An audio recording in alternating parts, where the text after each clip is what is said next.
Welcome inside our New York studios. Brent Stover, Kevin Carter, Beanie Wells. What a game in the Big Ten in prime time. Rematch of the Big Ten championship a year ago.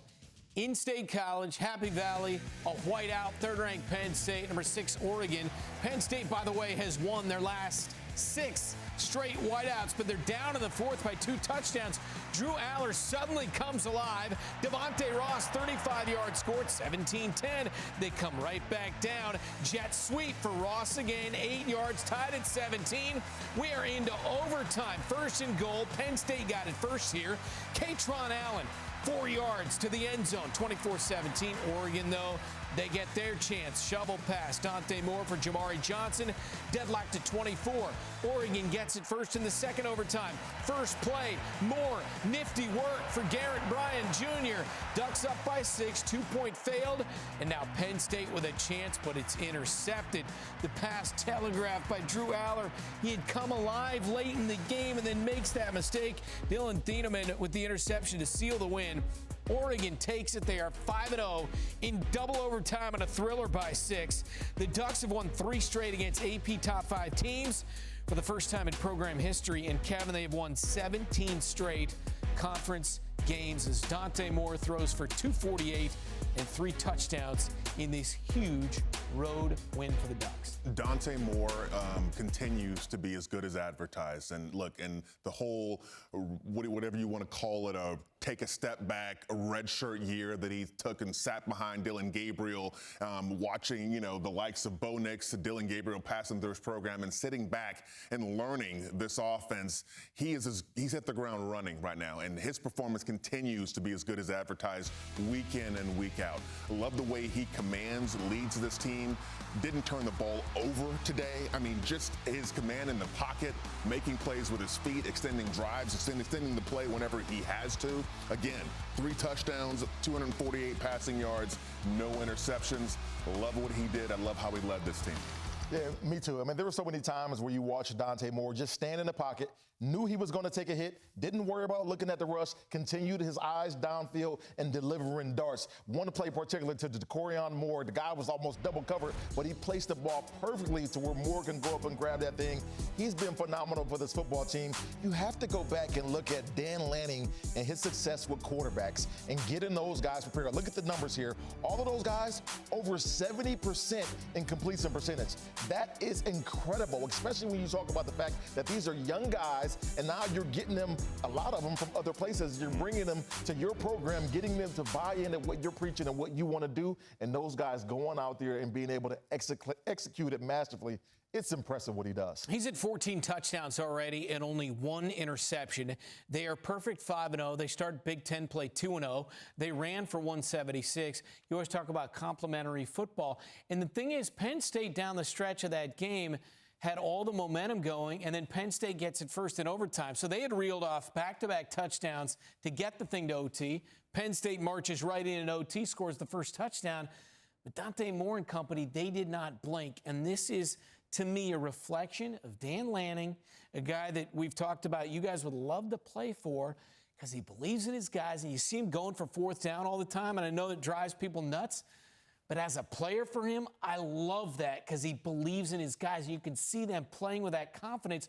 Always they come up in crunch time, it seems. Dan Lanning has effectively rebuilt Georgia, the Pacific Northwest, right? So what you're looking at is, the 3 parts of your program: who you can recruit and bring in, who you can keep and develop, and who you get from the transfer portal. All those 3 pieces working in unison, but man, who you can actually recruit and develop. Development is one of those key lost arts that a lot of programs aren't able to do. They're just reloading the portal every year. But Dan Lanning has built trust with these guys. That's why he has 2- and 3-year starters and guys that are coming in to be a part of this program. And that component of development, that's what you're seeing on the field right now. There's no reason that Dante Moore would be able to come in and lead this group if they weren't being developed, if they weren't bought in. So I love how he has assembled this cast of characters and how they are winning games against a very good Penn State team today. I mean, hats off to their performance. I mean, Drew Allar and company, they were as good as advertised, and they fought back in this one. Yeah, I would say that, too, that Penn State, the knock, of course, Whether it's fair or not, I mean, this is the way it works in college football. James Franklin gets that label of, in the biggest games, his guys don't come through. And to an extent, we felt that way about Allar. And throughout this game, we felt that way about Allar. But then in the fourth quarter, he came alive, and you felt really good.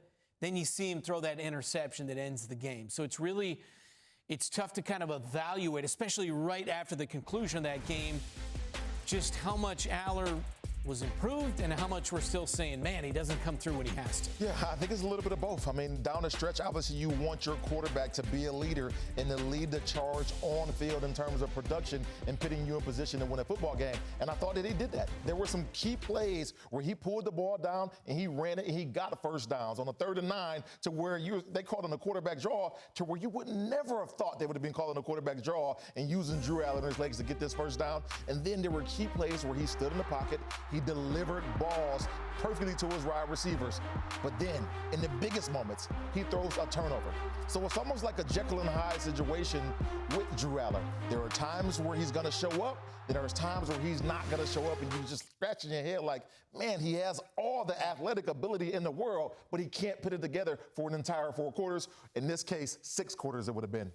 Yeah, good point. But look, this is probably, I have to say it though, this is one of the best games that I've seen Drew Allar play, because I see the offense taking chances, see him making those throws, taking the chances, throwing darts and throwing dimes into the end zone. Look, they were down, for all intents and purposes, and they were not going to come back in this game unless he threw them and got them back into this game. So hats off to his effort, hats off to James Franklin, but just not enough when it comes up to, comparing against a team that right now, to me, talk about teams that are complete, playing complementary football from top to bottom. Oregon's one of those teams, and of course, your boys.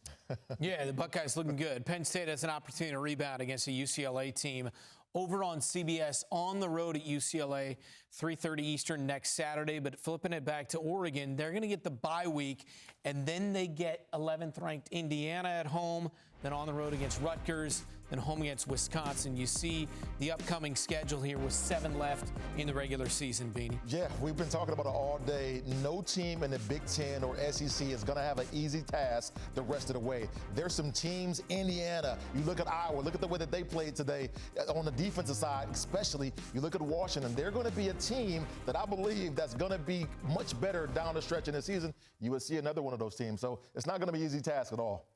Not at all. Look, there's always going to be teams down the stretch that like, oh, I thought this team was better than this, or they were supposed to win, or this team was favored. This is a crazy season. We're seeing, and you said it earlier, Beanie. You told me this earlier. You said any given Saturday, there's parity in this league, kind of like on the Sunday league.